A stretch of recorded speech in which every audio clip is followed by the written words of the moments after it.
যদি এ equal to √3 plus √2 হয় তাহলে এ প্লাস 1/a² মান কত? এই ক্ষেত্রে আমাদের প্রথমে কি করতে হবে? 1/a এর মান বের করতে হবে। তাহলে 1/a এর মান বের করার একটা সঠিক পদ্ধতি আছে বা একটা সহজ পদ্ধতি আছে। এর যে মান দেওয়া থাকবে মাঝখানের চিহ্ন শুধু আমরা পরিবর্তন করে দিব, তাহলে 1/a এর মান বের হয়ে যাবে। তাহলে এর মান এখানে কি দেওয়া আছে? √3 প্লাস √2। তাহলে এর মান কি হবে? √3 মাইনাস √2। এখন আমাদের দ্বিতীয় ধাপ কি? দ্বিতীয় ধাপ হচ্ছে a প্লাস 1/a এর মান বের করা। তাহলে এই আমরা যদি এখন এর মান বসাই এবং 1/a এর মান বসাই তাহলে কি হয়ে দাঁড়াবে? √3 প্লাস √2 প্লাস √3 মাইনাস √2। যদি আমরা কাটাকাটি করি তাহলে আমরা কি পাবো?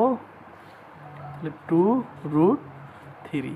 এখন আমরা হচ্ছে আমাদের যে কাঙ্ক্ষিত সমীকরণের মান বের করব, যে a প্লাস 1/a²। তাহলে আমরা এখানে কি মান পাইছি? 2√3। এটা আমরা স্কোয়ার করে দিব, তাহলে আমরা কি মান পাবো? 4 আর হচ্ছে 3 যদি আমরা গুণ করি তাহলে কত পাবো আমরা? 12।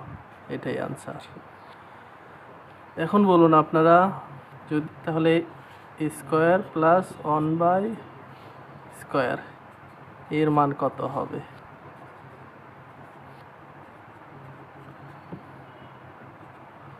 উত্তর কমেন্টে জানান। ধন্যবাদ।